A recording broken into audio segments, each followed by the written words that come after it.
Hey guys, today is a great day because we're going to smoke a brisket on the gravity smoker from ProQ. Look at this thing, it looks really cool. The orange and black make it really stand out between all the other black smokers. Basically, the gravity smoker consists of two parts: the smoking chamber and the charcoal chute. In this charcoal chute you can place up to 15 to 20 kilograms of charcoal. The charcoal will slowly fall down on the fire and will keep the fire alive for a long time. During this brisket video I added 12 kilograms of charcoal and it lasted for at least 30 hours, after which I just stopped looking. To really put this smoker to the test, I bought a 7 kilograms whole packer brisket. To add to the challenge, I decided to smoke the brisket overnight without any temperature controlling. Also, I didn't check any of the temperatures and corrected any of the settings. As you can see here, I trimmed down the brisket a lot. I took off all the hard fat and all the flaps that were on the outside, which could potentially burn. Then I coated it with the sizzle rub, which mainly consists of salt, pepper, garlic, thyme, rosemary, etc. Because I was going to smoke the brisket overnight, I decided to fill up the water pan with hot water.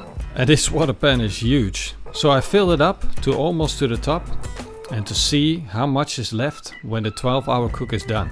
Normally I wouldn't use a water pan and I would wrap the brisket after 4 hours of smoking in tin foil or butcher's paper. To start up the smoker, I lit up a chimney starter full of charcoal and dumped it in the charcoal chute. Here you can clearly see that the fire is on the bottom of the charcoal chute and that there is a ventilation that goes into the smoking chamber. For this cook I dumped 12 kilograms of charcoal on top of the already lit charcoal. To create smoke you have two options. One is to mix smoke wood with the charcoal, and the other is to place chunks of wood in the bottom of your ash pan. After this cook I definitely prefer mixing the smoke wood with your charcoal.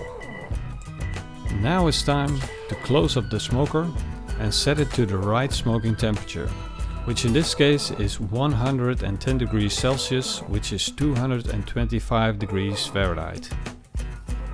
We're going to give this smoker a little time to reach the desired temperature, and then we're going to place the brisket on one of the smoking trays. To make sure that we got the right temperatures, we're going to add a probe into the brisket and one probe into the smoking chamber. And exactly 12 hours later we reached the desired temperature of 90 degrees Celsius, which is 200 degrees Fahrenheit. Look at that insane mahogany color, that's perfection. After smoking the brisket, I wrapped it in foil. I used 4 layers and then placed it in a cooler for about 2 hours. And this is where things get exciting, because it's time to slice the brisket and find out if it's dry or cooked to perfection. Looks to me, the smoker did an excellent job. Not as juicy as I'm used to when I wrap the brisket, but it's definitely juicy. While you guys are watching me slice the brisket and dream about your next smoking session, let's talk about the smoker. The ProQ GFC 2115 is built like a tank. It has thick insulation, it has a huge capacity. This thing is made for the professional.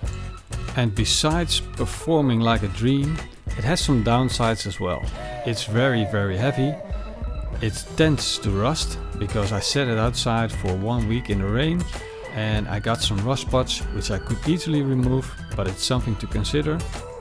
And the last thing that I think they can improve upon is to add a little chimney cap to make sure the rain doesn't destroy your beautiful smoked brisket. Well, thank you guys for watching. See you guys next week. Don't forget to leave me a big thumbs up and a comment.